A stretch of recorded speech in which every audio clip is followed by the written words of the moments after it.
Gente, nós estamos começando mais uma rodada de discussão do projeto Pensar Bahia.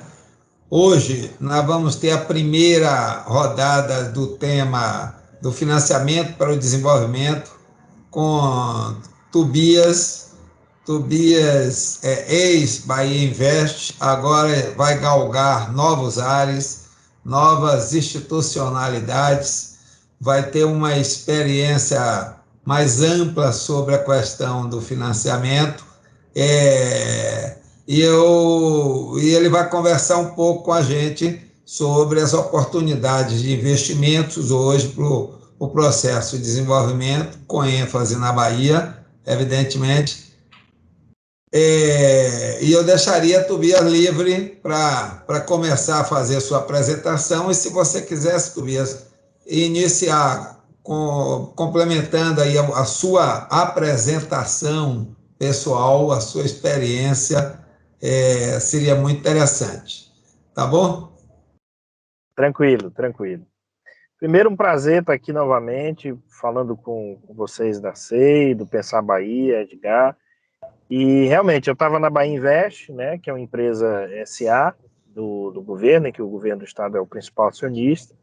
Era gerente financeiro e cuidava da parte de estruturação de fundos de investimento, aplicações da própria Bahia Invest, discussões sobre fundos de investimento em participação e fundos líquidos, né, como nós chamamos. Recentemente recebi um convite para ir trabalhar num fundo de investimento nacional, né, um dos maiores fundos do país, é um fundo de investimento, fundo de pensão, e lá vou fazer um trabalho de portfólio manager, eles chamam o gerente de investimentos dessa instituição. Eu sou economista de formação, me formei na UESB, lá em Vitória da Conquista, depois cursei o mestrado em economia na UFBA, não concluí, né, depois fiz uma pós-graduação em finanças corporativas e trabalhei em mercado financeiro, banco, assets e outras empresas do mercado, e tive uma passagem também pela Federação das Indústrias de Pernambuco. O tema que a gente vai falar aqui é um pouco dessa, vamos dizer assim, de como os bons projetos encontram sempre financiamento, né?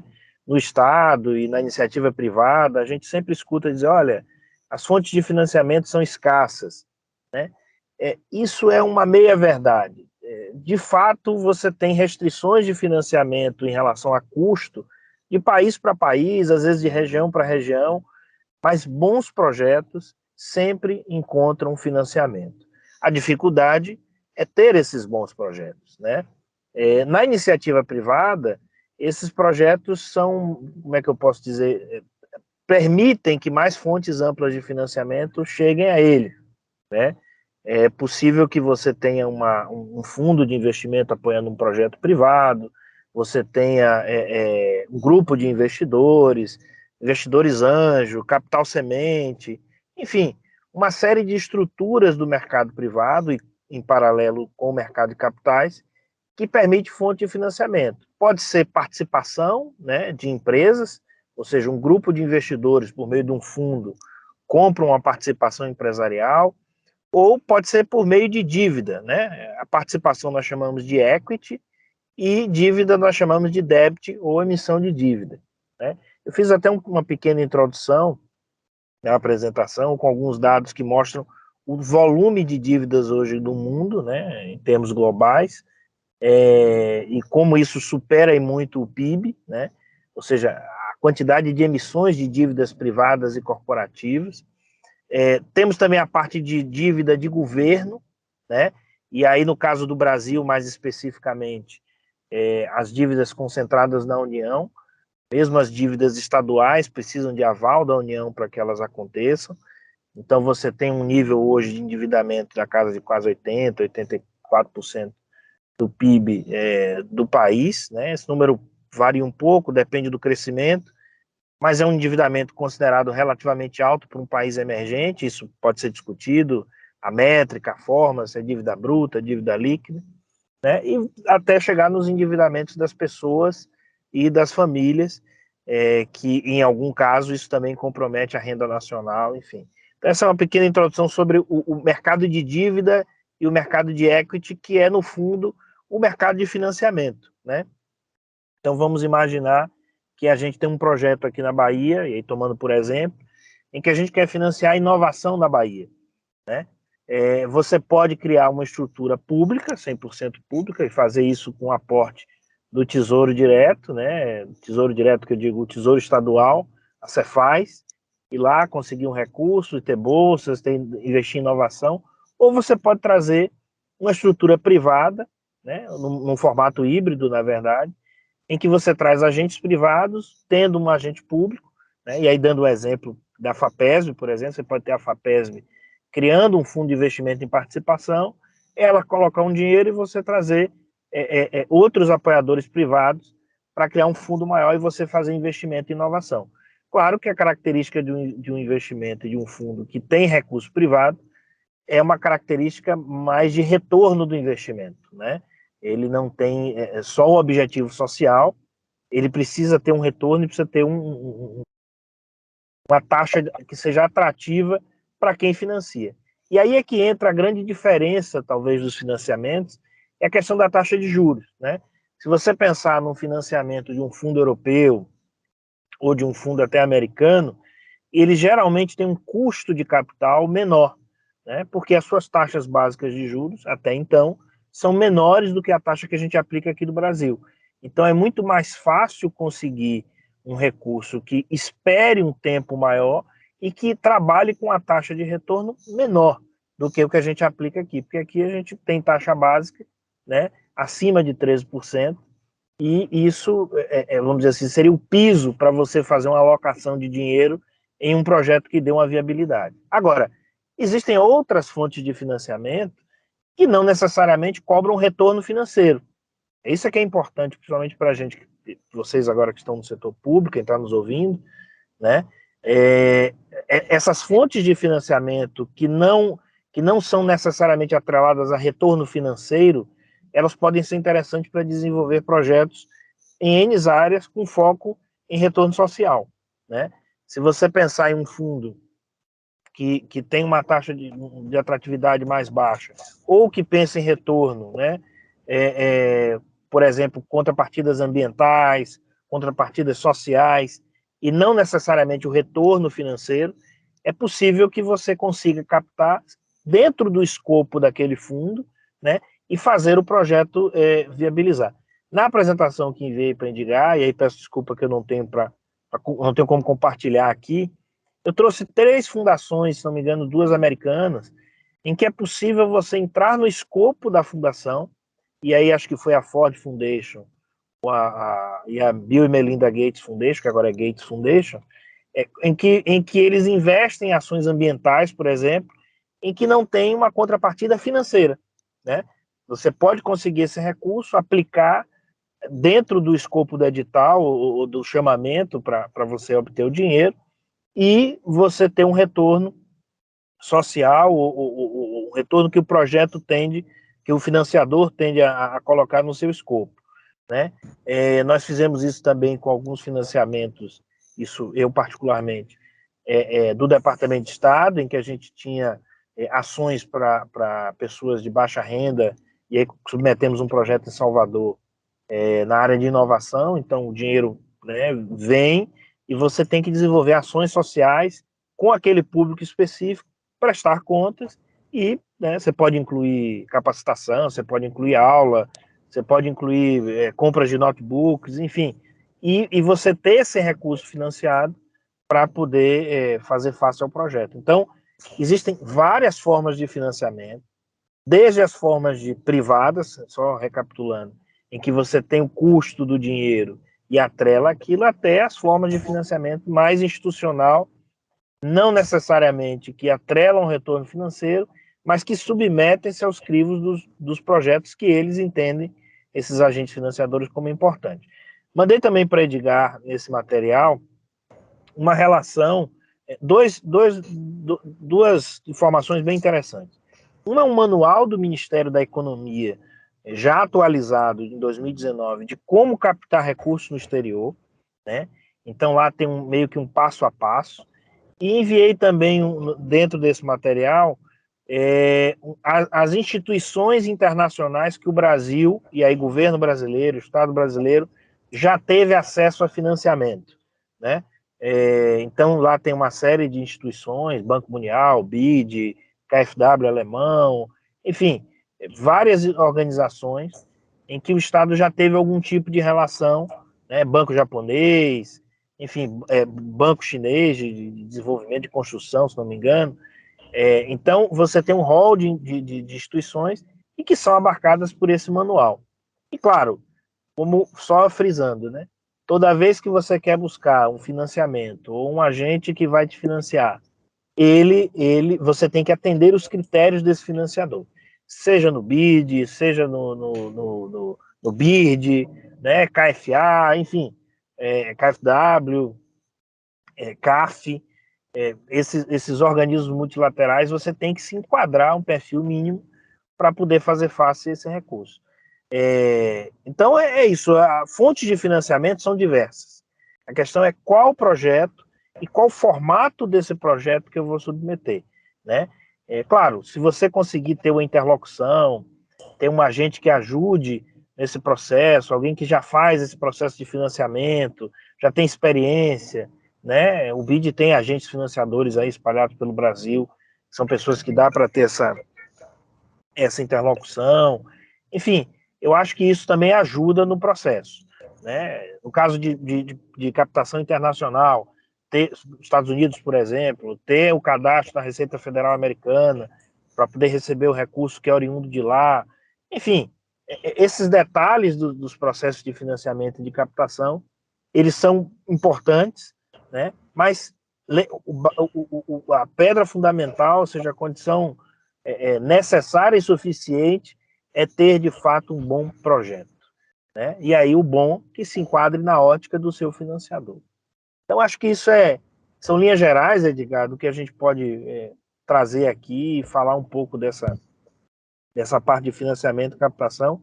E, mais uma vez, peço desculpa pela correria, né? Todo um momento de transição, de mudança de cidade, de tudo. Fazendo alguns exames essa semana também. E queria pedir desculpa a vocês pela correria.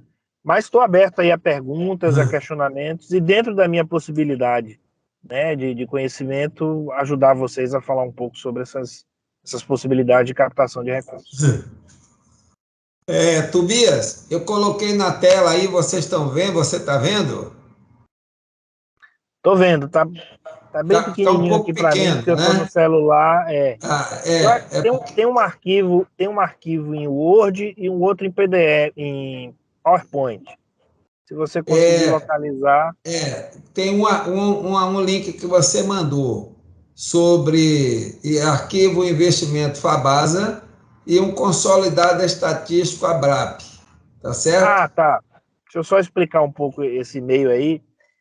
Quando o Edgar me deu a demanda, eu fiz um mapeamento onde tinha recursos no Brasil para investimento, né?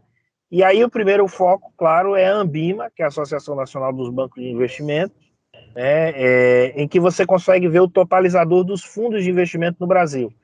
Se não me engano, é mais de R$ 1 trilhão, quando você soma todos esses fundos, então é mais que o PIB brasileiro em fundos. E separei também alguns segmentos, como fundos de pensão, né, que é esse anuário da ABRAP, e peguei um exemplo nosso aqui da Bahia, que é a Fabasa, que é um fundo de pensão dos funcionários da Embasa, que tem R$ 1 bilhão, quase 1 bilhão, e ele tem as suas alocações, né? A maior parte desse dinheiro está em renda fixa e ativos líquidos, mas uma pequena parte está em algumas iniciativas de maior risco, né? Pouquíssima parte, inclusive, abaixo da legislação que permite esses limites. Tem outras instituições baianas que também têm fundos de pensão privado, né, que podem ser alvo de captação, como fundos de investimento mesmo, tradicionais, de banco, de corretoras, de assets independentes, né, em que no Brasil, como eu disse, somam mais de R$ 1 trilhão. E isso é tudo dado disponível, tá, pessoal? Você pode entrar lá no Anuário Ambima e baixar essa série. No próprio Banco Central, por exemplo, você tem todos os bancos comerciais, aí uma outra também fonte de financiamento e bancos de fomento.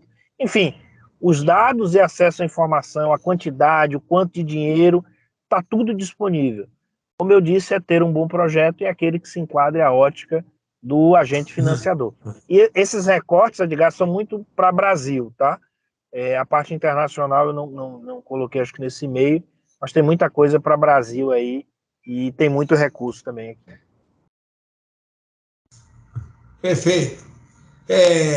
Queria te perguntar uma coisa, Tobias. É, Pelo que você conhece dos temas que a gente tem desenvolvido ou está tentando desenvolver aqui nesse projeto Pensar Bahia e também no projeto, é, o projeto Regiões Integradas, lá na Chapada, nós temos uma parte significativa desses projetos com o enfoque ambiental, certo? Então, nós temos o projeto PSA, que é Pagamento de Serviços Ambientais, na Chapada. Temos um projeto que vai tentar definir, junto com uma instituição chinesa, um plano para descarbonização ou um estudo de desenvolvimento regional sustentável, e temos também uma geração distribuída de energia, com energia solar. Temos também o hidrogênio verde, ou seja, nós temos aí uma série de projetos que têm base ambiental. E hoje nós temos visto, numa escala mundial, que esses financiamentos parece que estão, digamos assim, ganhando grandes proporções, inclusive nas duas maiores potências mundiais, que é a visão dos americanos e a visão dos chineses. Você destacaria alguma facilidade ou algumas linhas que você tenha na cabeça que a gente pudesse encaminhar mais facilmente esse tipo de financiamento? Só Edgar, para sim. completar, a gente até comentou sobre a possibilidade de encaminhar o projeto do PSA e de desenvolvimento sustentável, regional sustentável, para instituições internacionais. Se você pudesse comentar um pouco sobre quais possibilidades que você vê, seria interessante. Não, perfeito. Vejo sim, vejo muita possibilidade. Eu acho que o teste tem que ser com instituições não governamentais ou até ligadas a governo estrangeiro, mas, como eu disse, com essa característica em que o retorno não é necessariamente financeiro, né, mas é um retorno social, um retorno ambiental. Eu acho que tem muitas possibilidades. Traduzir o material e, de fato, bater na porta. E bater na porta é acessar o site, fazer uma conference call com os interlocutores, apresentar esse projeto, ouvir desses agentes interlocutores o que o projeto precisa até melhorar, ou se enquadra, ou o que é que precisa ter mais, vamos dizer assim, descritivo no projeto. Mas eu acho que as possibilidades são boas. Primeiro, porque o mundo está ávido por proteção ambiental, não porque a gente chegou na situação que ou se faz, né? Ações socioambientais. E o Brasil é um grande interesse dos fundos internacionais, dos organismos internacionais, em proteção da sua biodiversidade, né? Então eu vejo, sim, muita possibilidade. Eu acho que é um trabalho de door to door mesmo, bater na porta, mandar o e-mail, né, que é o bater na porta, marcar uma reunião, se apresentar, apresentar o projeto e entender os gaps e as lacunas do projeto. Como eu disse, talvez se vocês consigam com alguém do BID, ou do BID, ou do próprio CAF, pessoas que já que tenham expertise em fazer a modelagem dos projetos. E a partir desses agentes, vocês tentarem ampliar para os fundos e, desculpe, os outros organismos internacionais batendo na porta já com o modelo BID, né? Que é um modelo entendido como referência, né? É como se você fosse fazer um projeto para o BNDES ou para uma outra instituição, né? Fundação Banco do Brasil, Fundação Bradesco, Fundação Itaú, e já levar isso com um modelo, com um formato. Né? Eu falo isso porque na agência, no mercado financeiro, a gente, quando quer levar uma empresa, uma ideia, a gente leva um valuation, uma tese de investimento, né? E aquilo faz a rodada com os fundos, e aí a gente já sai de lá com um caminho. Ou faz uma tese de um projeto Greenfield, que é um projeto que começa do zero, mostrando toda a taxa de retorno, fluxo de caixa e tal, e aí a gente apresenta isso também para os fundos. Então, é um formato padrão, vamos assim dizer, né? A minha experiência diz que sim, né? Apesar de eu estar muito mais ligado ao setor privado e à área de fundos privados, mas quando eu olho pelo que acompanho da lógica de captações, né, com perfil socioambiental, é muito possível. Tem que estar bem envelopado, bem feito, bem encaixado, e eu começaria pelo BID, pelos agentes do BID, como uma forma de melhor approach. BID, o Banco Interamericano, é isso? O Banco Mundial e o Banco Interamericano. O BIRD e o BID. O BID e o BID. Ok. Bom, nós estamos com algumas pessoas na sala, que a ideia é fazer essas reuniões de trabalho com cerca de 10, 15 pessoas. Nós temos aqui 12 pessoas. E eu deixo aberto para quem quiser fazer alguma questão. Queria só realçar a presença do nosso amigo Anderson, era da FAPESB e fez, inclusive, desenhou uma série de projetos, de editais de projetos para financiamento pela FAPESB e hoje está na SECT. Então, Anderson, se você tiver alguma questão, alguma pergunta para o nosso amigo Tobias, fica à vontade. Obrigado, Porto, Edgar. Muito, muito bom estar aqui com vocês e rever meu amigo Tobias aí, né? Muito prazer em revê-lo.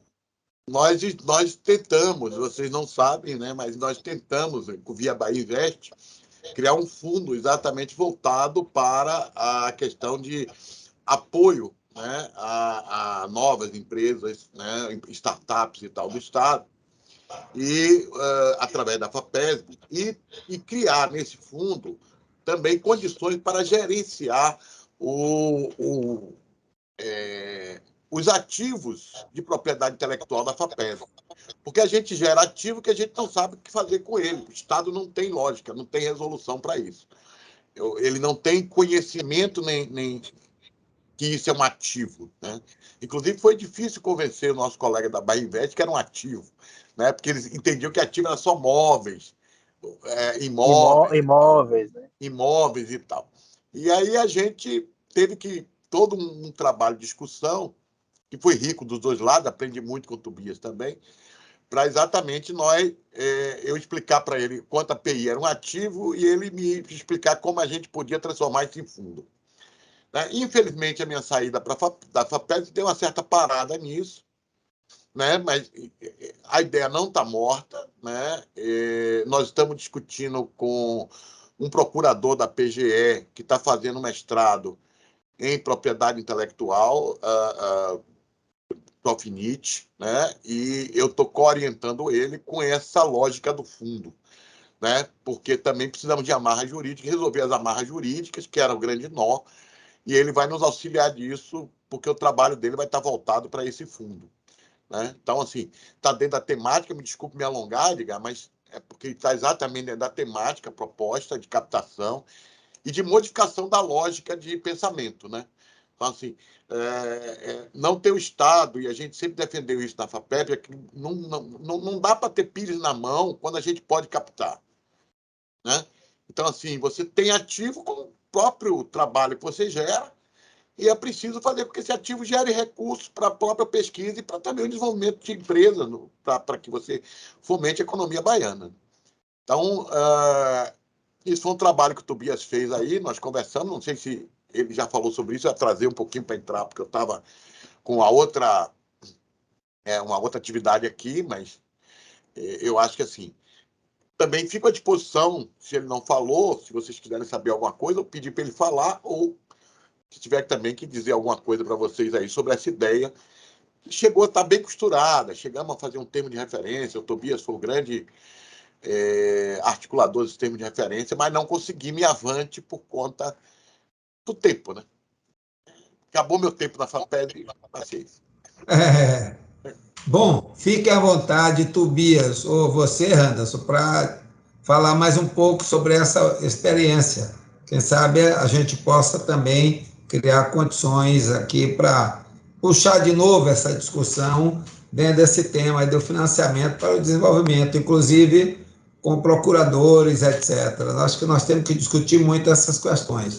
Então, fique à vontade. Não sei se você, Anderson, ou Tobias, para tratar um pouco. Depois a gente abre para os colegas que estão na sala, tá bom? Vou falar um pouco da ideia, Edgar, e depois Tobias complementa. Só pegar a ideia. Qual era a ideia? Todos os projetos que nós financiamos, nós temos uma política de propriedade intelectual na FAPESB que ela prevê a possibilidade de nós participarmos das propriedades intelectuais, ou seja, das patentes ou registro de software, né? E isso é um recurso que é um ativo. Seja quantos por cento a gente tiver nessa participação, isso é um ativo financeiro, porque isso vale dinheiro. Quando se fala assim, o banco tal comprou a startup que tinha um software não sei o quê, ele comprou essa patente, ou esse registro de software, que é uma propriedade intelectual. Né? E nós tínhamos que gerenciar isso, porque isso nunca foi gerenciado na FAPESB, não, até por desconhecimento e tal, e a gente pegou isso na mão. Qual foi a ideia que a gente teve? Bom, além disso, também me era permitido na política, é bom falar isso, cobrar royalty, né, sobre esse produto. Tá? E eu digo, bom, eu estou com isso na mão, mas não consigo executar isso, por vários motivos. Porque aqui dentro ninguém conhece, o próprio Estado desconhece, e eu não tenho pessoal suficiente para fazer gestão dessa propriedade intelectual. Tá? Bom, aí veio a ideia. Vou procurar a Bahia Invest, a época não, ainda está lá, né? O nosso amigo Ataíde, né? Vou procurar a Ataíde e propor a Ataíde que a gente crie um fundo, né? Usando esse recurso para ser um elemento de capitalização, ao mesmo tempo em que eu resolvo o problema da gestão, eu também gero recurso, né? E posso atrair para esses fundos outros parceiros, né? Que podem aportar recursos aí. E aí posso fazer o quê? Nas regras a serem estabelecidas nesse fundo, isso eu aprendi com o Tobias depois, certo? Nas regras a serem estabelecidas nesse fundo, a gente pode dizer assim, 10% vai para financiar a inovação, né? A pesquisa da inovação. Então, a FAPESB teria esse recurso anualmente para aplicar em editais de inovação, né? Sei lá, 20% vão financiar inovações inicialmente financiadas pela FAPESB, mas vão financiar para virar empresa no segundo momento, né? Então, assim, ou às vezes a empresa precisa de recursos para alavancar aquele produto, né? Porque o produto, ele na verdade não sai. E aí levamos essa discussão para Taíde lá e começamos a conversa e Tobias entrou nesse processo pela Bahia Invest. E aí começamos a conversar e avançar. E vou deixar com ele para ele falar um pouco mais sobre essa ideia. Inclusive porque ele fez boas descobertas aí, né? Inclusive o fundo da FAPESP, né, Tobias? Eu gostaria que você falasse um pouco nisso. Perfeito. Muito bom, Henderson. Muito bom te ver. Realmente, a gente recebeu essa demanda e aí a gente começou a pesquisar onde é que tinham feito no Brasil, né? São Paulo é uma referência, né?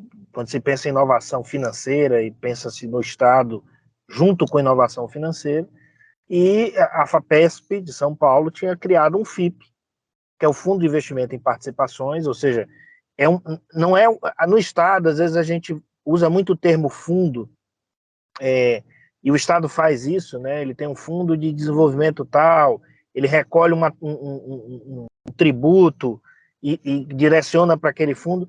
Mas este fundo que o Estado geralmente cria, ele não é um fundo com as características de governança e accountability que a Comissão de Valores Imobiliários estabelece.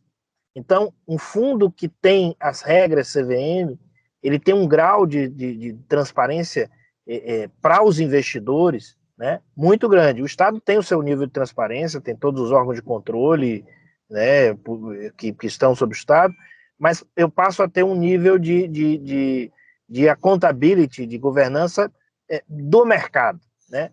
E quando a gente faz isso, a gente consegue atrair o dinheiro do mercado, né? Então a gente viu essa iniciativa da FAPESB de São Paulo. A da Bahia era um pouco mais sofisticada, porque não eram só startups, mas era propriedade intelectual, e aí eu fui ler um pouco, aprendi com o Anderson, que era a API, né, a propriedade intelectual, e dentro do escopo legal da Bahia Invest, ela pode tanto constituir, orientar e fazer toda essa parte que a gente chama no mercado financeiro de estruturação, como ela também pode ser dona de ativos e, sendo ativo, propriedade intelectual. Então, a ideia é que a Bahia Invest fosse a estruturadora para a FAPESB, desculpe, a FAPESB fosse uma das cotistas do fundo e a Bahia Invest também se tornasse cotista por meio dos serviços. E depois trazer instituições para serem acionistas, cotistas do fundo, né? Sebrae Bahia, a gente chegou a conversar, eu conversei particularmente com um dos diretores, fundações aqui na Bahia, enfim. Então, criar uma estrutura para que a gente tivesse um fundo que começasse com 20 milhões, mas que pudesse receber até 200 milhões de aporte. Essa era uma ideia inicial, né? E aí, qual era a questão do negócio, né? Hoje, o que a FAPESB faz com recurso público, ou seja, ela investe e faz um trabalho brilhante em termos de inovação e tudo, mas aquilo pouco retorna em termos de royalties para ela, é ter os agentes, ela mesma, né, o Estado, e os agentes financiadores, colocando uma régua um pouco, vamos dizer assim, não é mais alta, mas uma régua num olhar privado, de retorno do investimento, em que você retroalimentasse o próprio fundo. Então, vamos fazer um exercício aqui de simulação financeira. Você começa um fundo desse com 20 milhões, você investe em ideias, startups, propriedade intelectual, ideias também que tem a ver com a questão do setor público, ou seja, que tem a ver com a política pública, não só ideia de dinheiro, mas que você consiga ter um agente. Imagine uma startup que vai ajudar na segurança pública, por exemplo. Então você está resolvendo, você está ganhando dinheiro com o negócio e está ajudando a resolver um problema do Estado, né? Solução para algumas políticas públicas. Então, isso tudo, pessoal, não é assim, o Estado pensou, está num regulamento, num formato de regulamento e num comitê de investimentos criado pela política de investimento. Então, FAPESB com a cadeira, Sebrae com a cadeira, Bahia Invest com a cadeira, né, os cotistas com a cadeira, PGE provavelmente com a cadeira. Ou seja, você criar um conselho curador do investimento e não ser um programa daquele governo, é um programa de Estado, com desembolsos programados, com agenda que perpassa de alocação de investimentos o período de 4 anos. Então, ou seja, tem uma ideia de governança toda por trás para apoiar a inovação na Bahia, né? Então, imagine daqui a 2, 3 anos você tem um unicórnio baiano da área de saúde pública, por exemplo, que é uma área que o governo, né, aqui na Bahia atende bem, tem um trabalho muito bom de policlínica, de abertura de hospital e PPPs também, mas que você traz a tecnologia para ajudar no serviço público, né, e no privado, logicamente. Então você teria aí unicórnios baianos, que são empresas que valem mais de 1 bilhão, né, investidas e começadas, incubadas, vamos dizer assim, com seed money do fundo. E depois o fundo vende essa participação, recapitaliza-se e faz novos investimentos. Quem tem dúvida também sobre esse formato, tem esse da FAPESP, que nós falamos, e tem o CREATEC, do BNDES. E aí você tem CREATEC 1, 2, 3, 4 e assim por diante, acho que até o 5.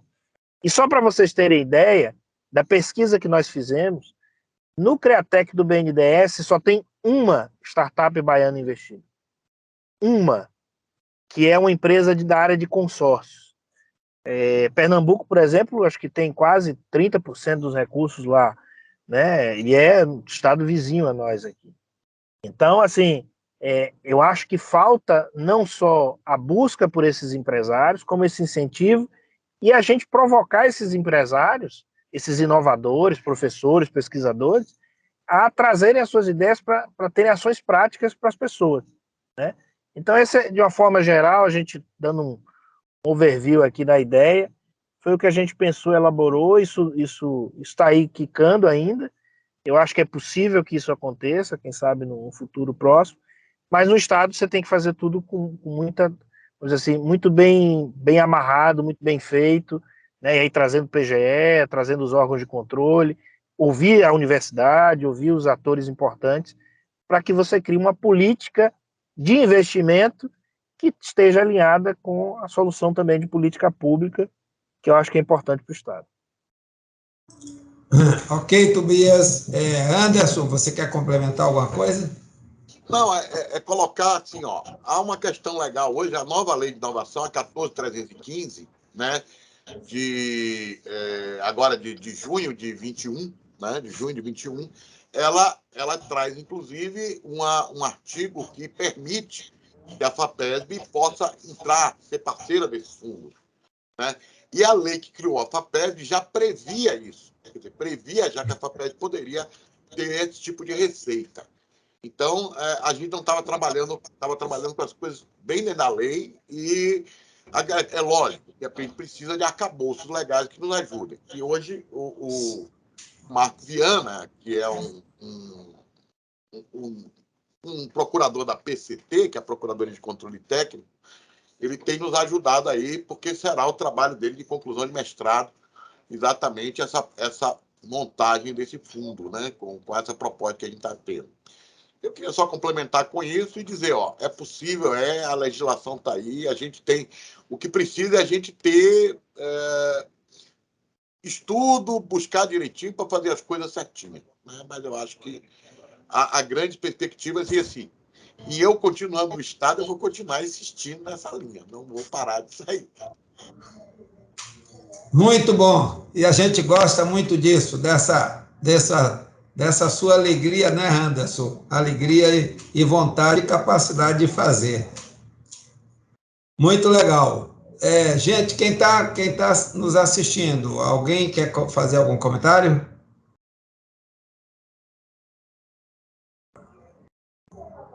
Esse tema da área de captação é um tema um pouco árido tem muitos economistas aqui, mas que são de áreas completamente diferentes. É o seguinte, eu queria aí aproveitar uma passagem aí de nosso amigo Tobias, viu, Anderson? Ele estava conduzindo esse tema com a gente aqui no Pensar Bahia. E aí você chegou, não sei se você pegou ele se despedindo aí da Bahia, indo para outras experiências, acho que no Rio ou em São Paulo, não sei, mas acho que você, Tobias, e Anderson também, se pudesse comentar um pouco, nós temos uma série de pesquisadores, de convidados já elencados para chamar para discussão.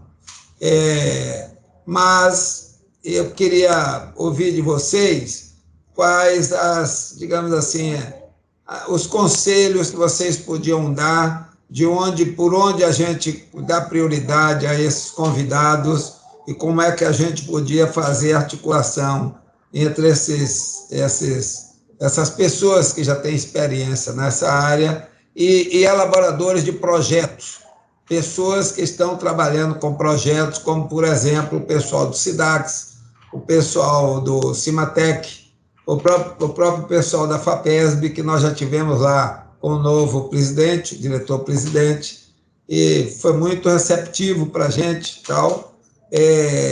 Então, queria ouvir um pouco assim, esses aconselhamentos sobre essa nova condução, que eu tenho certeza que Anderson vai nos ajudar bastante aí com com esse deslocamento de Tobias, que não vai nos deixar, não. Ele vai nos ajudar mais de longe, talvez com a visão mais panorâmica do processo. Não sei quem quer começar, se você... Vou Tobias, começar aqui, porque ok. eu não estava previsto minha participação, não, mas já que eu cheguei aqui e Tobias está aí, né, aí a gente vai conversando um pouquinho. Bom, é primeiro que eu estou aqui na Superintendência de Desenvolvimento Científico, né? Então é meu papel fazer articulação do Estado com a academia, né? Então esse é um papel que a gente tem buscado, estou chegando agora, mas já estou buscando fazer. Então, essa é uma questão importante. Engraçado é que quando o Bia veio me contar que ele está saindo, eu disse que ele estava saindo da FAPESB. Foi um encontro de conversas não agradáveis, né? Nem para mim, nem para ele, porque assim, a gente estava trabalhando esse projeto com muito fervor e, de repente, pelas condições concretas, a gente deixou de ter algo mais palpável. Claro, não perdeu-se a Mas ideia. pense no lado positivo, nós vamos viabilizar por outros meios. Exatamente, concordo contigo. E aí, eu já sabia da saída dele, acho que é uma perda, acho que a gente perde no Estado, perde na Bahia Invest, porque ele realmente veio com uma visão de mercado muito interessante. Então, assim, era um quadro interessante. E eu acho que, assim, o meu papel aqui, Edgar, na SDC, é fazer essa articulação.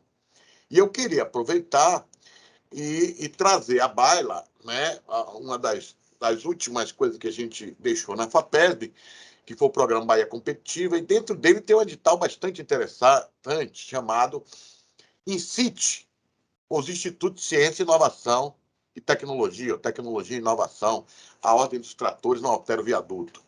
Né? Então, a gente... Os INCITs são elementos que se criou onde a gente pode adensar o conhecimento, quer dizer, transformar esse conhecimento numa coisa de rede, quer dizer, são estruturas em rede, virtuais, e que têm o papel exatamente de assumir a referência do Estado naquelas áreas, e essas áreas não foram na cabeça de Anderson. Ainda bem que o Edgar está aqui, eu posso dizer que ele participou da discussão conosco. Foram várias secretarias que discutiram conosco para a gente discutir as áreas estratégicas, inclusive a CEPLAN, Edgar pela CEI, a SDE, enfim. Tivemos várias secretarias, Edgar deve estar lembrado disso, onde a gente, exatamente, nós levantamos as áreas prioritárias do Estado, onde a gente tem realmente possibilidade de avanço. E dentro desses INCITs, tem aí energias renováveis, agricultura familiar, por exemplo, que é uma coisa que precisa ter um tratamento diferenciado do agronegócio. Né? Agronegócio é uma coisa, agricultura familiar é outra. Né? O tratamento é diferente. Então, economia verde, né? Economia criativa, a parte da economia solidária, né? O empreendedorismo solidário também, ou social, como queiram. Então, assim, criamos 15 áreas estratégicas. E esses sítios, Edgar, eu acho que a gente tem que aproximar o Estado deles, para ser exatamente esses elementos que a gente precisa da academia, porque qual é o papel da academia? É fazer diagnóstico, achar problema e achar soluções, que são as dissertações de tese que vão criar. Né? Esse é o papel. Se a gente transforma isso em casos concretos, ou seja, parte de casos concretos, né? E aí essa relação que é preciso que a gente crie, e os INCITs, a gente tem a ideia disso, né? Porque a gente pode... a gente usa pouca academia, né? No papel, ela custa para a sociedade um valor, e falo isso como acadêmico, tá? Antes de qualquer coisa. Sou professor titular do Instituto Federal da Bahia, aposentado hoje, mas... Né? Mas a gente precisa fazer com que a academia analise os problemas reais, né? E, a partir daí, traga soluções, porque esse é o papel dela. Então, quando você pede aí uma dica nesse sentido, eu acho que é a articulação dos INCITs. Eu, inclusive, convidei, né? Convocar é mais complicado. Convidei os pró-reitores de pesquisa e pós-graduação do Estado da Bahia, federais, estaduais e filantrópicos, para uma reunião agora no início de julho, onde eu vou estar passando nomes, né? Por exemplo, Edgar com certeza será um nome, né? Nome de pessoas na SDE, na SDR, na segurança pública. Abriu-se uma discussão bem interessante com esse Instituto de Segurança Pública, que agora é meu outro papel. Não sou mais fundação, e agora tenho que fazer essa articulação. Então, assim, um caminho eu acho que é esse, Edgar, para esse Pensar Bahia, né?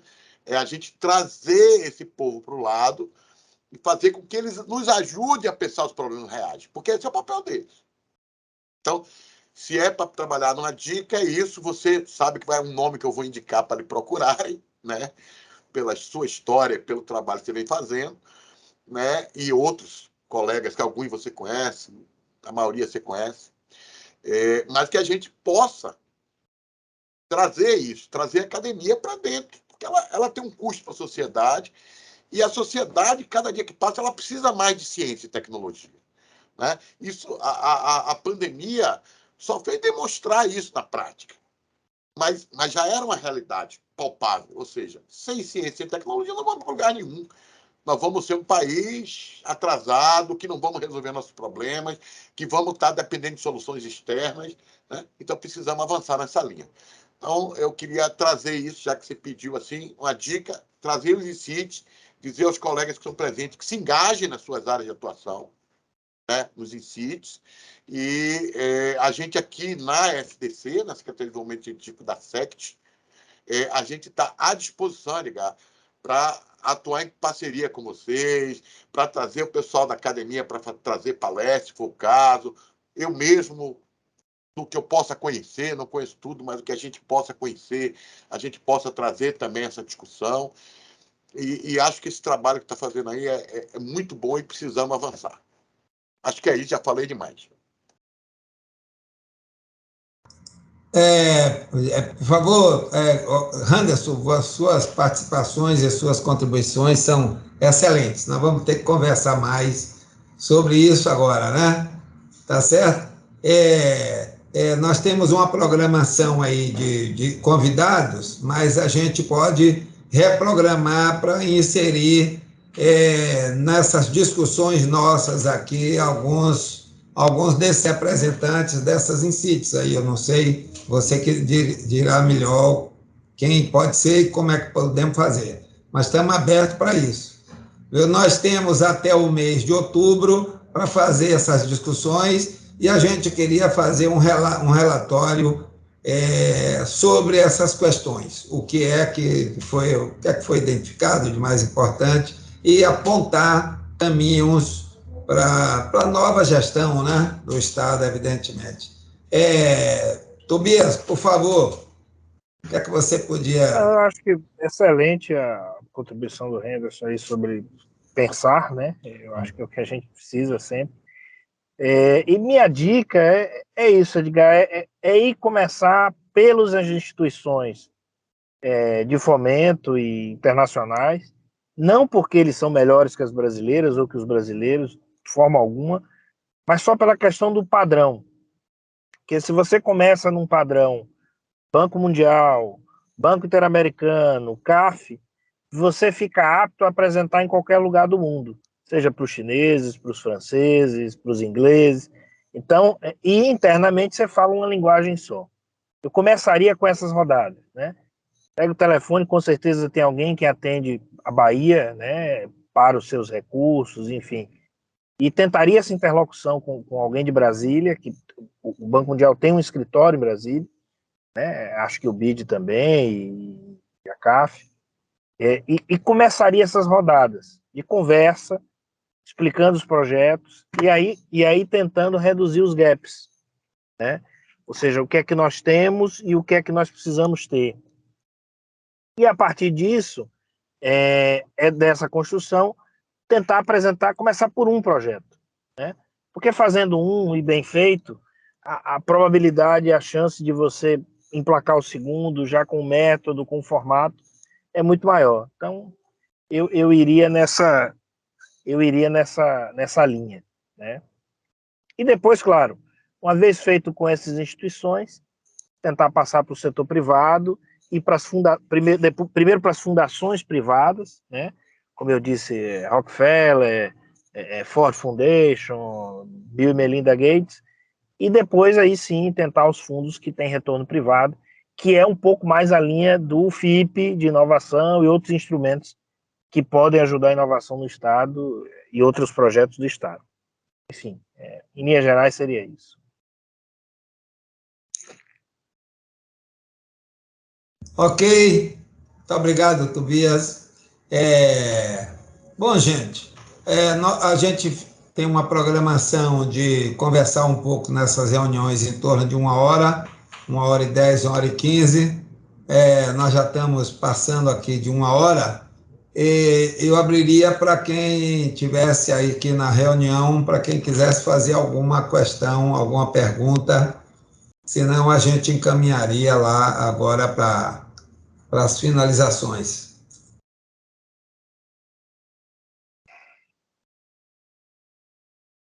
Bom, parece que não tem ninguém que queira conversar, mas, bom, então eu queria agradecer a Tobias, desejar a ele muito sucesso aí na carreira dele pela frente, e que, à medida que ele vai crescendo, que ele vai ficando mais alto, que ele fique mais perto da gente também, porque, afinal de contas, nós estamos enfrentando problemas graves que precisamos, digamos, resolver, né?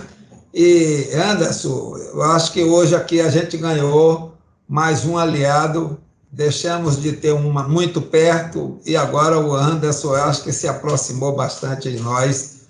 Eu queria agradecer a sua participação também, Anderson, e a gente volta a conversar mais nos próximos dias, tá bom? Se vocês quiserem... Eu que agradeço. Se vocês quiserem fazer alguma consideração final, por favor, fique à disposição, fica à vontade. Fica à sua disposição, eu que agradeço. Agora, a Rita Pimentel botou aqui um Edgar, então não sei se ela quer falar alguma coisa. Rita Pimentel, por favor, salve Tobias, a Edgar. Rita, você quer falar alguma coisa? Não sei se Rita... A Rita está sem som. Mas, Rita, então, se você quiser fazer pelo chat, você faz e eu passo aqui para quem você quer perguntar. Acho que ela está com problema de som. Vamos ver.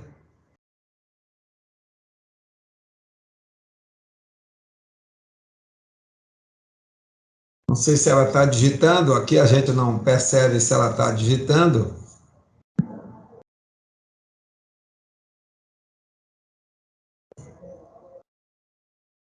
Bom, vamos fazer o seguinte. Nós pegamos aí, olha aqui, pronto. Gostaria de saber se o pessoal da Cefaz, que trata de financiamento externo, é um caminho também. Tobias, que tem experiência, e Anderson também, se quiser fazer um comentário. Veja, imagino, não conheço a equipe da Cefaz que faz o financiamento externo, mas sei que o Estado tem linhas com bancos internacionais. Inclusive, isso está divulgado no balanço do Estado, você consegue ver quem financiou e quanto é. Eu acho que é uma opção, né? Vale a pena pela experiência que eles têm, mas a lógica do projeto de financiamento e de tomar recurso para o Estado é CAPAG, ou seja, é capacidade de pagamento. O Estado vai tomar um recurso, vai alocar em tal coisa e tal coisa. Exemplo, vai fazer uma estrada, aquilo vai gerar tanto de fluxo, consequentemente tanto de arrecadação, e aquilo vai ajudar a pagar o financiamento. Então, mas eu acho que vale muito a pena, dado que é uma equipe interna e que pode abrir interlocução. Anderson, você quer... Eu vi você balançar a cabeça. Aí eu entendo pouco, mas eu acho que é isso aí que o Tobias colocou, né? Já participei de alguns projetos internacionais captados pelo Estado, por exemplo, na CESAB, né? Mas, assim, eu fazia a parte técnica somente, né? A parte de construção, de equipamento médico e tal. Então, não tenho capacidade de dar penada aí, não. Mas imagino que seja um bom caminho, uma vez que são especialistas, né? Estão acostumados a fazer isso. Perfeito. Perfeito, gente. Então, mais uma vez, obrigado. Queria agradecer muito a presença aí de vocês. vocês que estão mais, que participaram mais das exposições, e também aos nossos convidados aqui que estão presentes sempre nas nossas reuniões, dizer o seguinte: nós temos aqui uns grupos de colaboradores, que a gente considera os colaboradores aqueles que são convidados para participar no ambiente da reunião. E chamamos de convidados os que podem, os especialistas que podem fazer palestra. Queria dizer o seguinte: a gente gostaria de contar com vocês para as próximas caminhadas aí, para que a gente possa discutir conjuntamente e encontrar algumas soluções. Tá bom?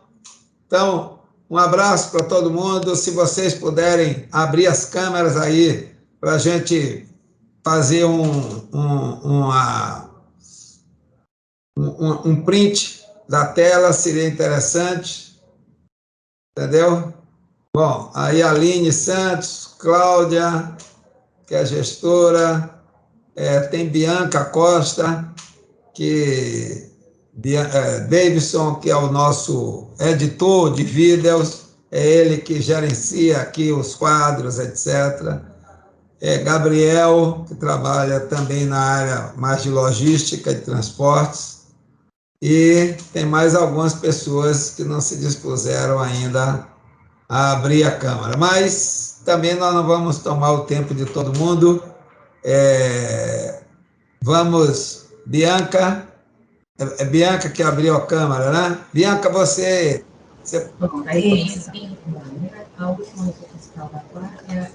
Bianca, você podia se apresentar, você é de... Oi, eu sou da Embasa, trabalho aqui na área de convênios e captação, aqui da Embasa. Ótimo, legal, a gente já conversou aqui, já tem aproximação. Muito bom, obrigado, Bianca, também. Obrigada. Gente, um abraço para vocês, até a próxima.